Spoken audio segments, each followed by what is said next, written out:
करण कुलकर्णी ने दी चिंटू और पीहू को टीसी। ये बात सुन के शालिनी के पांव तले जमीन खिसक गई। शालिनी के दोनों ही बच्चे रोने लगे, गिड़गिड़ाने लगे, कहने लगे कि मम्मी हमें स्कूल जाना है, हमें स्कूल में पढ़ाई करनी है। अगर आप कहोगे ना तो हम 24 घंटे पढ़ाई करने के लिए भी तैयार हैं, लेकिन प्लीज हमें इस स्कूल से मत निकालो। इस स्कूल में हमारे कितने अच्छे अच्छे दोस्त हैं। इस वक्त तक तो मानो शिव प्रसाद देशमुख भी कुछ कर नहीं पाता, वो अपने पूरे परिवार से गले मिलता है, लेकिन एक शख्स है जो कि इस पूरी कहानी को पलट सकता है, और वो है परशुराम। तो आखिर परशुराम यहाँ पे क्या करने वाला है, आइए जानते हैं आज के एपिसोड में। तो बिना किसी वक्त गवाए चलिए मिस्टर एंड मिसेस परशुराम के लेटेस्ट एपिसोड का रीकैप शुरू करते हैं। कहानी की शुरुआत होती है शालिनी से। शालिनी के दोनों ही बच्चे घबराए हुए होते हैं, चिंटू और पीहू। चिंटू को तो कुछ समझ में आ नहीं रहा था, लेकिन पीहू रो रही थी, वो भी अपने हाथ में फोन को पकड़े हुए। शालिनी तुरंत उनके पास आती है और फोन को ले लेती है, और जब शालिनी उस व्यक्ति से बात करती है तो उसकी बातें सुनने के बाद शालिनी के भी पांव तले जमीन खिसक जाती है। चिंटू बार बार पूछ रहा होता है कि मम्मा क्या हुआ, आप और पीहू रो क्यों रही हो,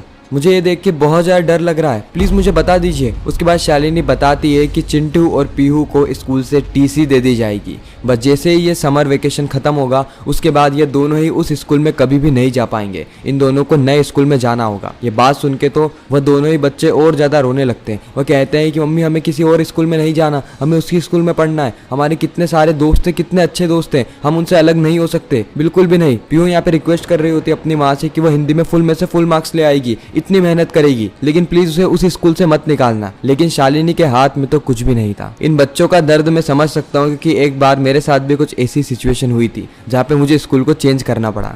इस तरफ हम देखते हैं परशुराम को, जो कि शीतल से बातचीत कर रहा होता है। शीतल कहती है कि मैं तुम्हें छोड़ूंगी नहीं शिव, मैं तुम्हें छोड़ूंगी नहीं, क्योंकि तुमने मुझे बहुत बड़ा धोखा दिया है। आखिर क्या था उस शालिनी देशमुख में जिसके लिए तुमने मुझे छोड़ दिया। वह शालिनी कितना प्यार करती है तुमसे, ये सारी चीजें मुझसे बर्दाश्त नहीं होती, इसलिए मैं मार दूंगी उसे, नहीं तुम्हें मार दूंगी, तुम्हें मैं छोड़ूंगी नहीं शिव। मैं तुमसे प्यार तो बहुत करती हूँ, लेकिन कोई और तुम्हें प्यार करे ये मैं बर्दाश्त नहीं कर सकती, और तुम मुझसे प्यार करो ऐसा हो नहीं सकता, इसीलिए मैं अपने प्यार को खत्म कर दूंगी, तुम्हें जान से मार दूंगी शिव, तुम्हारा गेम बहुत ही जल्द खत्म होने वाला है। इतना कहकर शीतल कॉल को काट देती है। इस वक्त तक परशुराम कहता है कि सुनो सुनो शीतल सुनो, मेरी बात तो सुनो, लेकिन कॉल तो इस वक्त तक कट चुका था। उसी वक्त हम देखते हैं कि परशुराम की टीम की एक मेंबर परशुराम से पूछ रही होती है कि परशुराम आखिर है कौन, क्या ये आपकी एक्स है। उसी वक्त परशुराम कहता है कि शट अप, ये मेरी कोई एक्स वैक्स नहीं है, बल्कि यह तो हमारी जूनियर थी, मेरी और बलराम की जूनियर। साथ ही वह लोग और भी सवाल पूछे उससे पहले ही बलराम उनको चुप करवा देता है। कहता है कि हमारा पर्सनल मैटर था, वो पर्सनल मैटर पर्सनल ही रहेगा, और रही बात हमारे प्रोफेशनल की ना, तो हम शीतल को छोड़ेंगे नहीं, वो जहाँ पर भी होगी हम उसे पकड़ लेंगे। क्यों भाऊ, अब आगे क्या करना है, क्या मैं यहाँ पर गार्ड को लगवा दूं 24 घंटे निगरानी रखने के लिए। उसे परशुराम कहता है कि नहीं बलराम, ये सब करने से कुछ नहीं होगा, क्योंकि वो शीतल हमसे 2 कदम आगे है। उसने सारी चाल करी थी केवल और केवल मुझे फोन करके धमकी देने के लिए, वो मुझे जान से मारना चाहती है। हमें शीतल को तो ढूंढना होगा, लेकिन सीधी उंगली से नहीं बल्कि उंगली टेढ़ी करके। पता नहीं इस वक्त तक परशुराम के दिमाग में क्या ही ख्याली पुलाव चल रहा होता है, लेकिन जो भी दिमाग में पक रहा था वो ये प्लान किसी को बताता नहीं है। और सही भी बात है, क्योंकि क्या पता इसी टीम में से कोई ना कोई शीतल से मिला हुआ हो। अगले ही सीन में हम देखते हैं शालिनी को। शालिनी इस वक्त तक सीधे कॉल लगाती है करण कुलकर्णी को। करण कुलकर्णी कहता है कि मुझे पता था शालिनी, मुझे पता था कि तुम मुझे कॉल करने वाली हो, लेकिन तुमने इतना लेट क्यों कर दिया।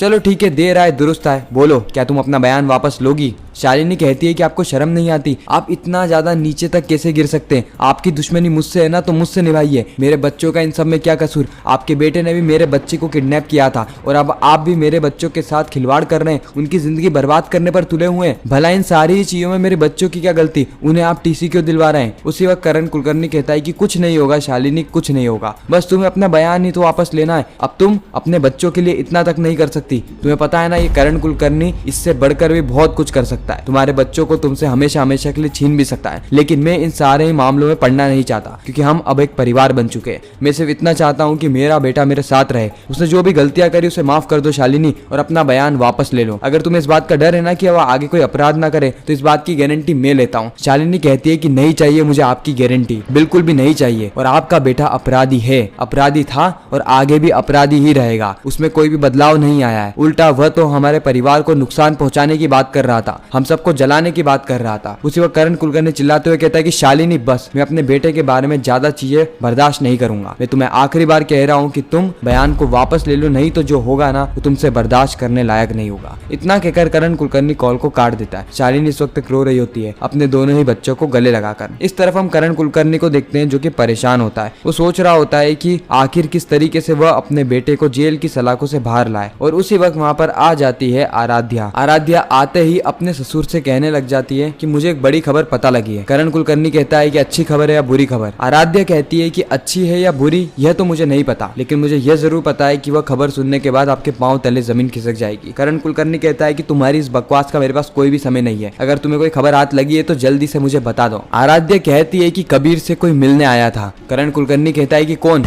मिलने आया था कबीर से, क्योंकि पूरी मीडिया को, पूरे देश को तो पता है कि कबीर घर में है ही नहीं, वह जेल की सलाखों के पीछे है। आराध्या कहती है कि जेल में ही कोई मिलने आया था और वह थी चिंटू और पीहू के स्कूल की प्रिंसिपल। लेकिन आखिर वो क्यों कबीर से मिलने आई थी? आखिर उसका और कबीर का क्या संबंध? ना ही उनका इस केस से कोई लेना देना है। आप मुझे इस सवाल का जवाब दीजिए। वास्तविक तौर पर करण कुलकर्णी ये बात सुन के चौंक जाता है, उसके पांव तले जमीन खिसक जाती है। लेकिन करण कुलकर्णी कहता है कि मुझे नहीं पता वो क्यों मिलने के लिए आई थी। आराध्या कहती है कि आपको पता है। करण कुलकर्णी कहता है कि मुझसे जबान मत लड़ाओ आराध्या, नहीं तो ये 14 दिन पूरे होने से पहले ही मैं तुम्हें धक्के मार के यहाँ से निकाल दूंगा। आराध्या कहती है कि आप ऐसा नहीं कर सकते, आपके पास पावर है ना तो मेरी फैमिली के पास भी पावर है, और वैसे भी मैं यहाँ पे लड़ाई करने नहीं आई हूँ, उल्टा मैं आप ही की टीम में हूँ, आप ही के साथ हूँ। लेकिन इस वक्त तक करण कुलकर्णी उस औरत के बारे में नहीं बताता। वैसे मैं आपको बता दूं कि वह औरत और कोई नहीं बल्कि कबीर कुलकर्णी की माँ है। अगले ही पल हम देखते हैं परशुराम उर्फ शिव प्रसाद देशमुख को, जो कि इस वक्त तक अपने घर पे आ चुका होता है। और न केवल घर पे आता है बल्कि अपने बच्चों से प्यारी प्यारी बातें भी करने लगता है। लेकिन वह यह देखकर हैरान था कि शालिनी, चिंटू और पीहू ये तीनों ही गुमनाम बैठे हुए थे। इनके मुंह से एक लफ्ज तक नहीं निकल रहा था। शिव प्रसाद बार बार इनसे बात करने की कोशिश कर रहा था, लेकिन यह मुंह तक नहीं हिला रहे थे। फिर शिव सीधे शालिनी से कहता है कि शालिनी आखिर हुआ क्या है? मुझसे कोई गलती हो गई क्या? तुम तीनों मुझसे इतना ज्यादा नाराज क्यों हो और मेरी बातों का जवाब क्यों नहीं दे रहे? उसी वक्त शालिनी बताती है कि एक कॉल आया था और उस कॉल से इन्हें पता चला कि चिंटू और पीहू को टीसी दे दी जाएगी। ये सारी चीजें करी जा रही है उस करण कुलकर्णी के कहने पर, क्योंकि वह ट्रस्टी है ना इस स्कूल का, इसीलिए इसने दबाव बनाया और चिंटू और पीहू को स्कूल से निकालने का काम करवा दिया। इतना ही नहीं बल्कि वह इस तरीके से टीसी बना रहा है जिससे मानो चिंटू और पीहू को किसी और अच्छे स्कूल में एडमिशन तक नहीं मिलेगा। शिव प्रसाद देशमुख कहता है कि यह कैसे हो सकता है? ऐसा नहीं हो सकता, प्रिंसिपल मैम तो हमारे साथ थी ना, उनके रहते हुए चिंटू और पीहू स्कूल से बाहर नहीं हो सकते, उन्हें टीसी नहीं दी जा सकती। आखिर हमारे दोनों ही बच्चों की गलती क्या है? यह तो बेचारे मासूम है, इनको टीसी नहीं मिल सकती। लेकिन शालिनी जिस तरीके से कह रही थी, उसकी आंखों में जो नमी थी, ये सारी चीजें देख के शिव प्रसाद देशमुख समझ जाता है कि करण कुलकर्णी ने जरूर कोई बड़ा पासा फेंका हुआ है। वो अपने पूरे परिवार से गले मिलता है, उनको आश्वासन देने की कोशिश करता है कि अभी शिव प्रसाद देशमुख जिंदा है, अभी भी मैं जिंदा हूँ, हमारे बच्चों को कोई ना कोई अच्छे स्कूल में एडमिशन मिल ही जाएगा और मैं पूरी से पूरी कोशिश करूंगा कि इस स्कूल से हमारे बच्चों को टीसी ना मिले, हमारे बच्चे इस स्कूल में पढ़े। इस तरफ हम करण कुलकर्णी को देखते हैं जिसको की कॉल आता है शालिनी की माँ का, यानी शालिनी की आई का। शालिनी की आई इस वक्त करण कुलकर्णी पे भड़क रही होती है और कह रही होती है कि तुमने बहुत गलत किया करण कुलकर्णी, बहुत ज्यादा गलत किया। करण कुलकर्णी कहता है कि आप मुझसे इस तरीके से बातचीत नहीं कर सकती। इनके बीच में कई ज्यादा बहस होती है और उसके बाद उसी वक्त वहाँ पर आराध्या की आई भी आ जाती है, जो कि इस पूरे मैटर को ठंडा करती है और करण कुलकर्णी से माफी मांगने लगती है। खैर इसी के साथ ही खूबसूरत एपिसोड यहीं पे समाप्त होता है। आपको ये रिकैप कैसा लगा कमेंट सेक्शन में जरूर बताना। मैं मिलता हूँ किसी नेक्स्ट इंटरेस्टिंग वीडियो में, जब तक के लिए गुड बाय।